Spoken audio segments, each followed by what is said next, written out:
The Tudors Dynasty Podcast. Welcome back to the Tudors Dynasty Podcast. I'm your host, Rebecca Larson. And today we're going to explore the lives of two fascinating women from the Tudor dynasty. These women shared more than just bloodlines. They both played pivotal roles in shaping the history of England and Scotland in their own unique ways. We'll start with Mary Tudor, sister to Henry VIII, and her dramatic marriage to Louis XII of France. Then we'll turn to her niece, Margaret Douglas, the daughter of Margaret Tudor, and a woman whose life was filled with intrigue, ambition, and influence. There's so much to cover, so let's dive in. Mary Tudor is often remembered for her beauty and charm, but her life was much more complex than that. Born in 1496, she was the youngest daughter of Henry VII and Elizabeth of York. As a princess of the Tudor dynasty, Mary's life was always tied to the ambitions of her family. Her brother, Henry VIII, adored her, and the two had a close relationship, but that didn't exempt her from being used as a political pawn. In 1514, Henry VIII saw an opportunity to strengthen England's ties with France by marrying Mary to the much older King Louis XII. At just 18 years old, Mary was sent to France to marry the 52-year-old Louis, who was already in poor health. The marriage took place on the 9th of October, 1514, in Abbeville, surrounded by the splendor and spectacle that only a royal wedding could bring. Louis, enamored with his young and beautiful bride, lavished her with jewels, clothes, and wealth. Yet despite the outward appearance of a successful political union, Mary was far from happy. She had hoped to marry for love, and though she understood the necessity of the match, she was far from content with her new life in France. It's worth noting that Mary had already caught the eye of Charles Brandon, Duke of Suffolk, before her marriage, and this connection would shape her future. Her brother, Henry VIII, had promised her that if she ever had to marry for political reasons, she could choose her next husband, a promise that would become crucial sooner than expected. Just 3 months after the wedding, on the 1st of January, 1515, Louis XII died, leaving Mary as the Dowager Queen of France. At just 18 years old, she had already played a major role in European diplomacy, and now she was ready to assert her own will. Mary's decision to secretly marry Charles Brandon after Louis's death caused an international scandal. Brandon, a close friend of Henry VIII, was well aware of the dangers of marrying a royal without the king's permission. Yet Mary was determined to marry for love. In defying her brother, she demonstrated remarkable courage and independence for a Tudor woman. And though Henry was initially furious, he eventually forgave the couple after fining them heavily. Their love story was rare in a world where royal marriages were almost always political, and it added a layer of personal drama to the Tudor dynasty, until Henry VIII overtook it with all of his royal marriages. Mary's marriage to Brandon led to a long and relatively peaceful life. They had 4 children together, though only 2 daughters would survive.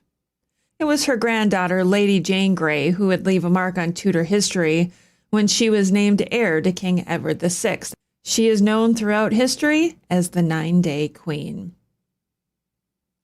As Mary Tudor's story shows, even women of royal blood were often caught between their personal desires and the political needs of their families. But while Mary managed to secure her own path through love and diplomacy, another Tudor woman, born just a year after Mary's dramatic marriage, would face her own set of challenges and ambitions, this time in the courts of both England and Scotland. Let's now shift our focus to the life of Margaret Douglas, the daughter of Mary's older sister, Margaret Tudor, and a woman whose birth would mark the beginning of her journey through political turmoil, royal intrigue, and the eventual unification of 2 crowns. So let's turn our attention to Margaret Douglas, another important yet often overlooked figure in Tudor and Stuart history. Margaret was born into a world of political chaos and dynastic struggles, but she would emerge as a formidable player in the royal courts of both England and Scotland. Her mother, Margaret Tudor, was the elder sister of Henry VIII, and in 1503, she had been married off to King James IV of Scotland as a part of a political alliance between the two nations. After James IV's death at the Battle of Flodden in 1513, Margaret Tudor became the regent for their infant son, James V. Her second marriage to Archibald Douglas, 6th Earl of Angus, in 1514, caused considerable political strife. The Scottish nobility resented Angus's influence and viewed the marriage as a threat to their power over the young king. Margaret Tudor, pregnant and in danger from her political enemies in Scotland, fled to England, where her daughter, Margaret Douglas, was born on the 7th or 8th of October 1515 at Harbottle Castle in Northumberland. Margaret's birth was far from the grand halls of power, yet it marked the beginning of a life that would intertwine with some of the most significant events of Tudor and Stuart history. Margaret was raised primarily in England, growing up in the shadow of her powerful Tudor relatives. She spent much of her early life at English court developing close ties with her cousins, including Mary and Elizabeth.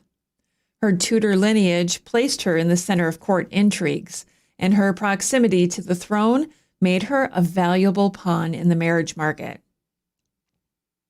Margaret's ambitions were evident from an early age. Her romantic entanglements often caused trouble.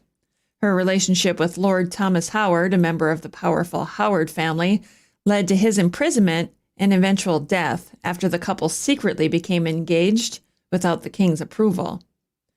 But despite this early setback, Margaret continued to rise through the ranks of court. Her most significant role came later in life when her son, Henry Stuart, Lord Darnley, married Mary, Queen of Scots.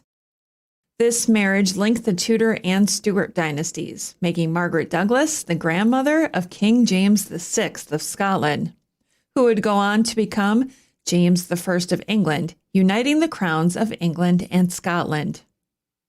Through her careful political maneuvering, Margaret Douglas ensured that her descendants would sit on the throne, a legacy that endured long after her death in 1578. Margaret Douglas was a woman of great ambition, intelligence, and resilience. Her life was marked by political intrigue, personal heartache, and ultimately triumph. Though often overshadowed by the more famous members of her family, Margaret's influence on the Tudor and Stuart dynasties cannot be overstated. Mary Tudor and Margaret Douglas, born in the same royal family, lived very different lives, yet both women made significant contributions to the legacy of the Tudor dynasty. Mary's marriage to Louis XII was a high-stakes political maneuver that allowed her to marry for love and set the stage for her descendants to play a key role in Tudor history. Meanwhile, Margaret Douglas navigated the treacherous waters of court life with remarkable success, securing her family's future on the throne. Well, that concludes another episode of the Tudors Dynasty podcast. Thank you so much for listening. If you love the show and would like to show your support, please consider becoming a patron over on Patreon. That's patreon.com/Tudors Dynasty. As a patron, you'll get commercial-free episodes, early access, some patron-exclusive content, and even discounts on upcoming webinars and lectures.